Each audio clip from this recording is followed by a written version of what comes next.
Eu gostaria de ler um texto com você que se encontra no livro de Atos dos Apóstolos, capítulo 20, do verso 7 ao verso 12, que nos fala assim: No primeiro dia da semana, reunimos-nos para o partir do pão, e Paulo falou ao povo. Pretendendo partir no dia seguinte, continuou falando até a meia-noite. Havia muitas candeias no piso superior onde estávamos reunidos. Um jovem chamado Eutico estava sentado numa janela e adormeceu profundamente durante o longo discurso de Paulo. Vencido pelo sono, caiu do terceiro andar. Quando o levantaram, estava morto. Paulo desceu, inclinou-se sobre o rapaz e o abraçou, dizendo: Não fiquem alarmados, ele está vivo. Então subiu novamente, partiu o pão e comeu. Depois continuou a falar até o amanhecer e foi embora. Levaram vivo o jovem, que muito os consolou. Esse texto, irmãos, ele é interessante porque nos mostra o apóstolo Paulo depois de uma longa viagem de 5 dias de Filipos para Troade. No verso 6 do capítulo 20, que lemos, nos fala assim: Navegamos de Filipos após a festa dos pães sem fermento, e 5 dias depois nos reunimos com os outros em Troade, onde ficamos 7 dias. Depois de uma longa viagem de 5 dias, quando o apóstolo Paulo então chega a Troade, ele tem um momento de descanso, de renovo, seja físico e espiritual, porque ele ia partir para outra viagem. E então, na véspera da sua viagem de embarcar, ele se reúne com os irmãos no pôr do sol, ou seja, por volta de 6 horas da tarde, e faz um longo discurso até pela manhã. Ali ele ministra a palavra, ali eles ceiam juntos, e no outro dia, então, ele partiria. E foi exatamente nesse momento que aconteceu esse momento de tristeza, onde um jovem chamado Eutico, tomado de sono, de cansaço, sentado na janela, ele cai e infelizmente veio a óbito. E foi nesse momento que o apóstolo Paulo então desce, ora por esse menino e ele ressuscita. E houve grande alegria e o apóstolo Paulo continua ministrando a palavra.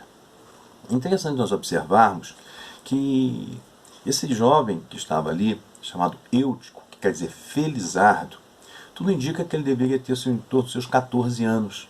Muito menino, muito jovem. Talvez, quem sabe, depois de um dia de trabalho junto com a família, ele pegou um sono. É uma coisa comum pegar no sono durante esse dia de trabalho, né? O cansaço muitas vezes vem. E Eutico, então, vencido pelo sono, acaba, infelizmente, vindo a óbito, vindo a cair. Mas o que nós podemos aprender com este texto? O que nós podemos tirar de importante para nós através desse texto de Atos dos Apóstolos, capítulo 20, do verso 7 ao verso 12? Algumas lições nós podemos tirar aqui. A primeira delas, que a janela pode se tornar um lugar perigoso para nós estarmos. A janela pode se tornar um lugar difícil, perigoso e nos levar à morte. Quem é que não gosta de sentar na janela? Há até um ditado, né, que diz, né, chegou agora e já quer sentar na janela. Porque a janela é um lugar de distração. A janela é um lugar que a gente olha, a gente observa as coisas, a gente acaba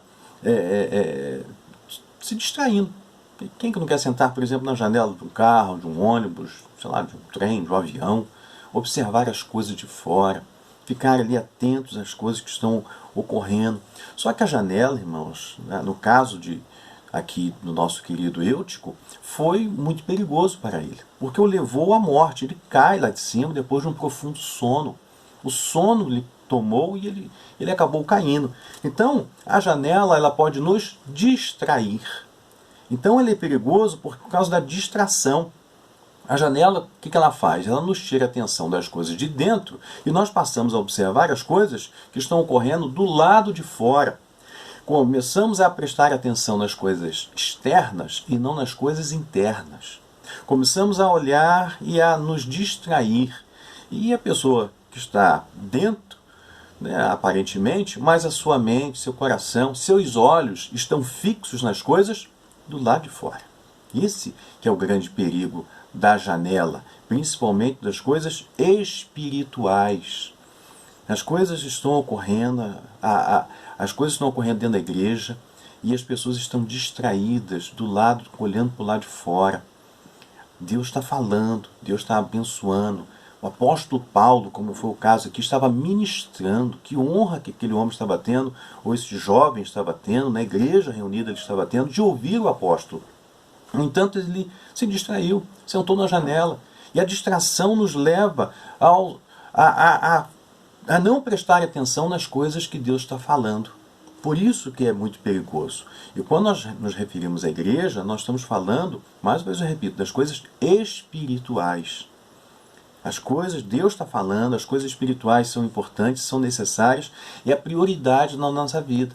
Mas quantas pessoas estão distraídas na janela, olhando para fora, sem observar aquilo que está ocorrendo de importante do lado de dentro?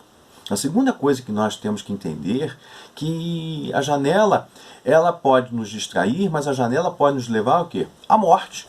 Olha só o que diz o verso 9. Um jovem chamado Eutico, que estava sentado numa janela, adormeceu profundamente durante o sono, ou durante o longo discurso, melhor dizendo, de Paulo, e vencido pelo sono, caiu do terceiro andar e morre.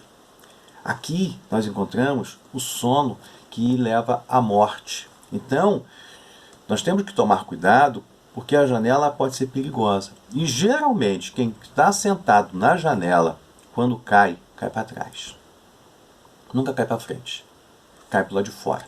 E quando cai para o lado de fora, perde totalmente o equilíbrio. No caso do Eutico, ele caiu do terceiro andar.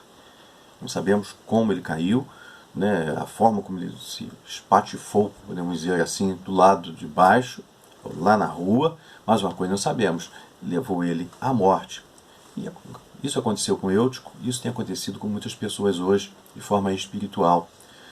Infelizmente, muitas pessoas estão morrendo. Muitas pessoas hoje estão se distraindo, sejam jovens, sejam velhos, sejam crianças, estão se distraindo e levando à morte, estão tendo uma grande queda, olhando para o lado de fora da igreja, desvalorizando as coisas espirituais. E quais são as janelas perigosas que hoje tem muito crente sentado? A primeira janela é a janela da internet. Windows, que é a janela em inglês, tem levado muitos crentes a olharem para o lado de fora, para as coisas que a Bíblia condena. Estão olhando para as coisas que não deveriam estar olhando. Janelas essas que deveriam estar fechadas. E, infelizmente, tem muita gente se distraindo com as coisas que a internet mostra. Agora, quando eu falo as coisas da internet e que as pessoas estão se distraindo, infelizmente estão se distraindo, inclusive dentro da igreja, no momento de culto, no momento de adoração. Eu não estou falando só na sua casa ou no lazer, estou falando no dia a dia. E até dentro da igreja. Dentro da igreja. Estão olhando para as coisas, o culto está acontecendo, o pastor está pregando, o louvor está acontecendo e as pessoas estão se distraindo nos seus tablets, se distraindo nos seus celulares, não prestando atenção. Estão olhando para o lado de fora, usando a internet para ficar olhando as coisas e não prestando atenção no que Deus está falando. Eu soube até da história de um pastor que ele chegou e ele falou assim: quem quer ouvir Deus falar nesta noite? Todo mundo levantou a mão. Você quer mesmo ouvir Deus falando nesta noite? Todo mundo, sim, queremos. Então vem aqui, todos venham aqui à frente.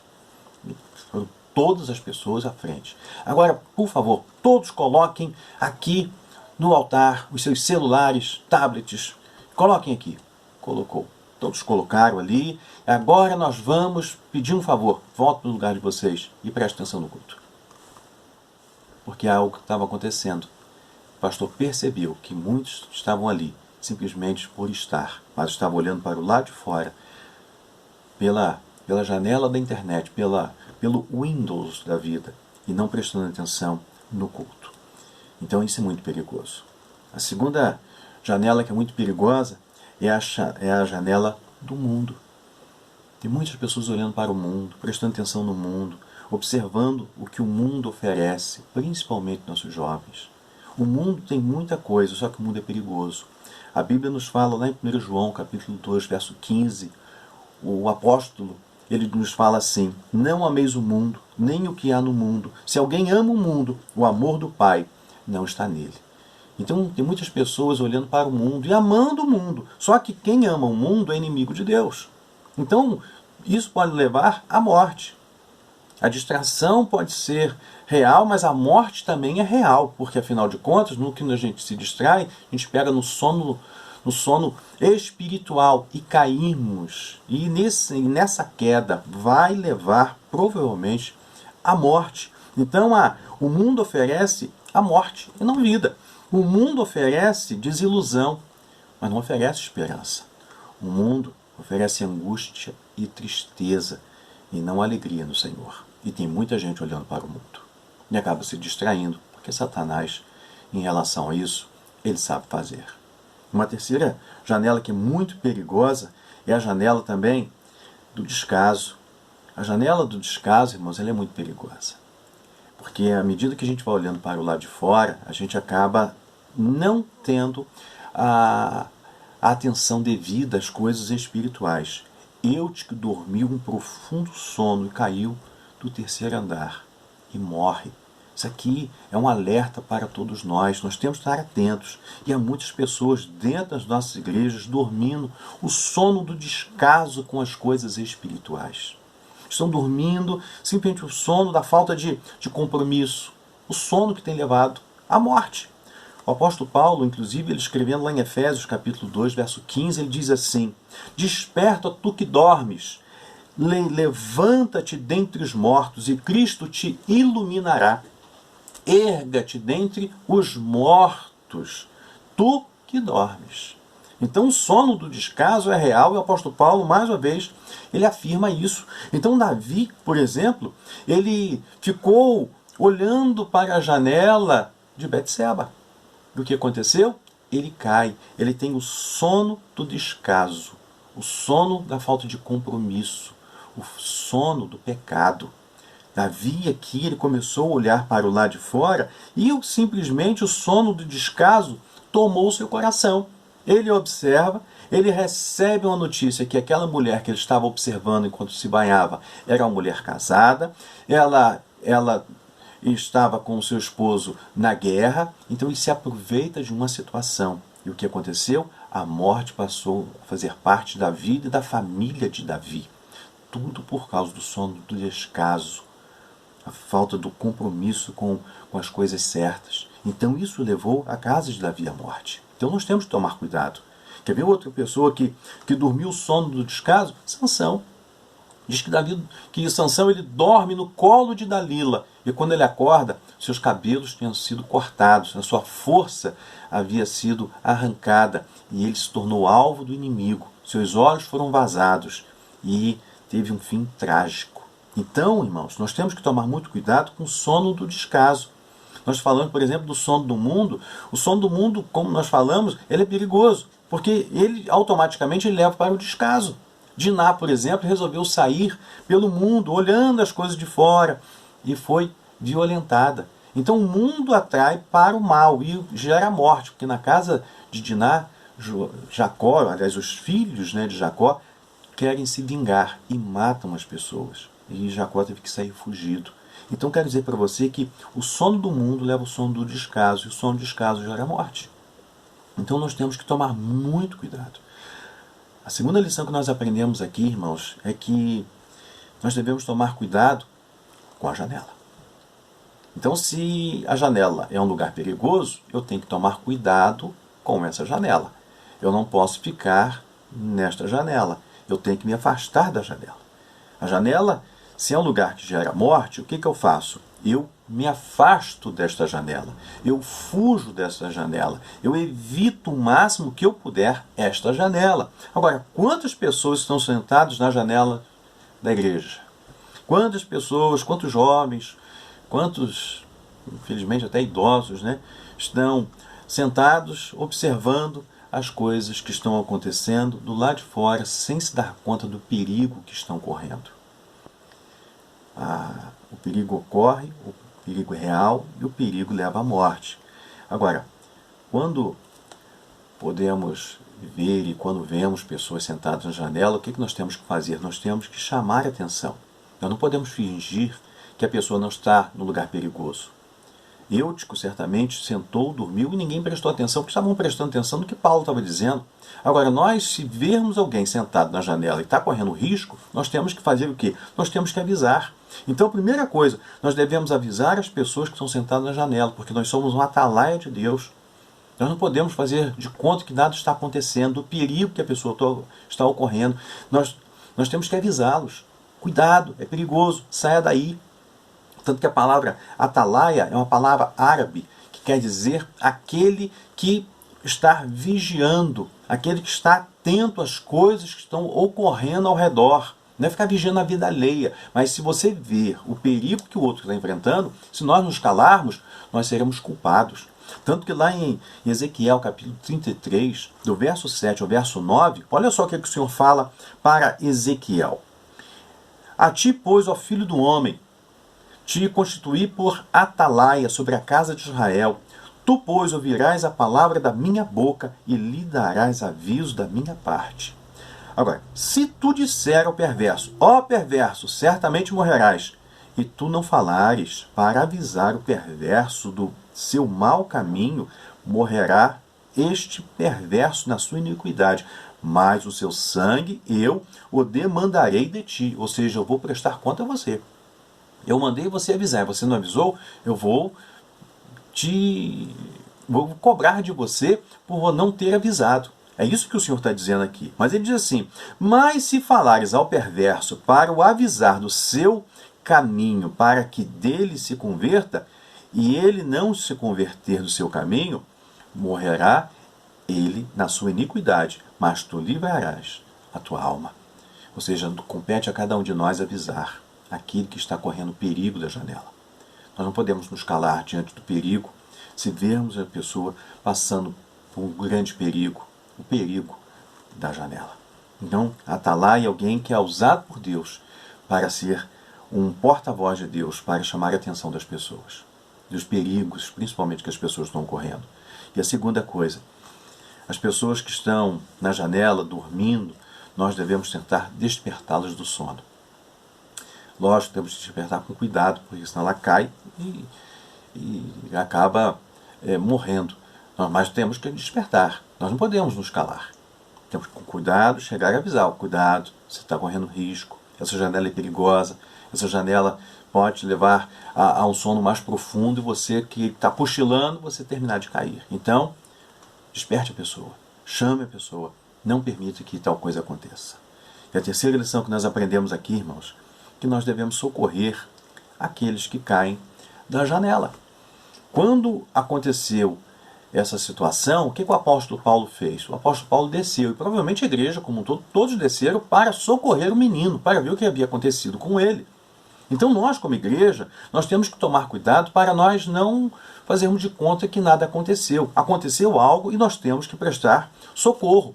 Aquilo que aconteceu ali com aquele jovem foi algo que nós não podemos fazer de conta que nada aconteceu, assim como a igreja não fez de conta. Aconteceu algo perigoso e eles imediatamente foram socorrer. Então, se alguém cair da janela, nós não podemos fazer de conta que nada aconteceu.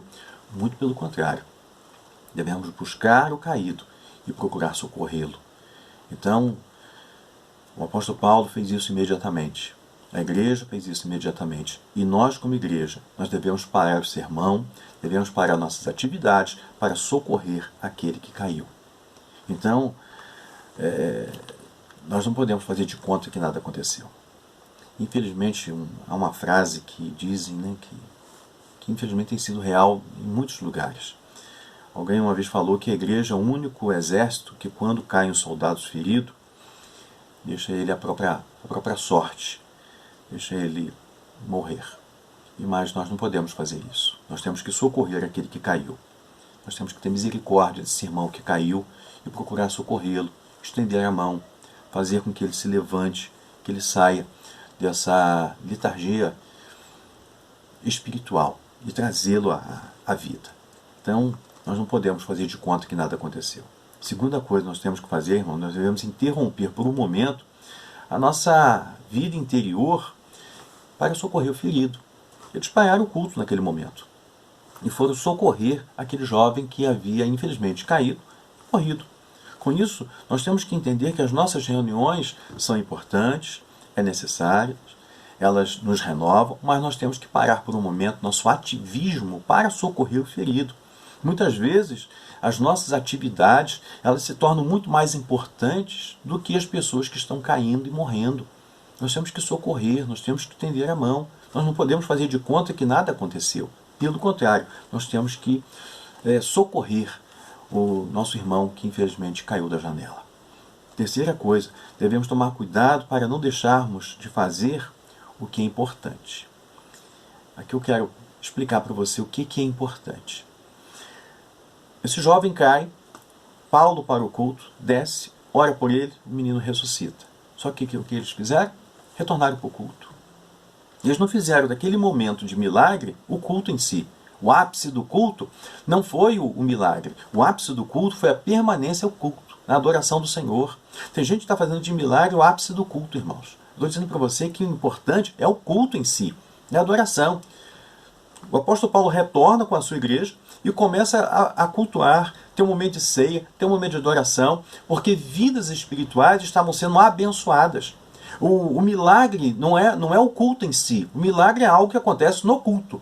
Mas nós temos que tomar cuidado para nós não fazermos do milagre o culto, o ápice do culto. Aconteceu algo importante, todos foram consolados, todos foram confortados. Verso 12, levantaram o vivo jovem que muitos consolou. Então o milagre é um momento de consolo, mas a palavra de Deus é a que é importante no culto. Nós não podemos fazer do milagre a coisa mais importante do culto, porque um milagre maior não é a ressurreição de um corpo, isso é uma ressurreição de almas. São almas que estão padecendo, almas que estão caminhando, já estão no inferno e são resgatadas pelo poder da palavra de Deus. Nós não podemos fazer do milagre uma distração. Às vezes, aquele momento que aconteceu ali foi um momento que de Satanás até distrair o que era importante ali, que era o culto em si. Então tem muita gente procurando milagre para um lado, para o outro, e não observa o maior milagre, que é o milagre da vida, que é a palavra de Deus, que é o Espírito Santo tomando nossos corações, trazendo vida, alento, conforto. Quando o Senhor, por exemplo, entra na casa de Zaqueu e o Senhor, naquele momento, ele diz: hoje veio salvação a esta casa. Ali houve uma ressurreição, houve uma transformação, houve um grande milagre, houve a libertação de um homem cativo das coisas deste mundo, preso pelo diabo, mas foi liberto. Então, não faça do milagre em si a razão do culto. Porque o milagre em si de uma ressurreição, seja lá uma cura, seja o que for, isso faz parte do culto. Mas o que é importante é a presença de Deus, é estar na presença de Deus, é estar adorando a Deus, é estar buscando a presença do Senhor em todo o tempo. O milagre acontece quando nós estamos na presença do Senhor. Por que esse menino ressuscitou? Porque Paulo, juntamente com a igreja, estavam buscando a face do Senhor. Então o milagre aconteceu. E nós, como igreja, devemos estar atentos, irmãos, e fugir das janelas. A janela da distração, a janela do descaso, a janela que leva as pessoas, infelizmente, a ficar observando o mundo. Essas janelas são perigosas. Essas janelas têm levado as pessoas à morte. Essas janelas, infelizmente, têm levado as pessoas a se distrair e a cair e a morrer. Alguns até ressuscitam, outros, infelizmente, permanecem mortos. Então nós temos que tomar muito cuidado. Cuidado com a janela. Não fique olhando para a janela. Eu imagino o Eutico retornando para o culto. E todos ali, alguém certamente falou para Eutico: não sente mais na janela. Sai da janela. E se tivesse mais alguém sentado na janela, sai da janela. Então nós, como igreja, temos que estar atentos e avisando as pessoas: cuidado com a janela, porque ela é muito perigosa. Ela pode te distrair, ela pode te afastar da presença do Senhor, ela pode te levar à morte. Pense nisso, e que Deus te abençoe, e que Deus te guarde. E mais uma vez eu aviso: cuidado com a janela. Amém? Que Deus te abençoe.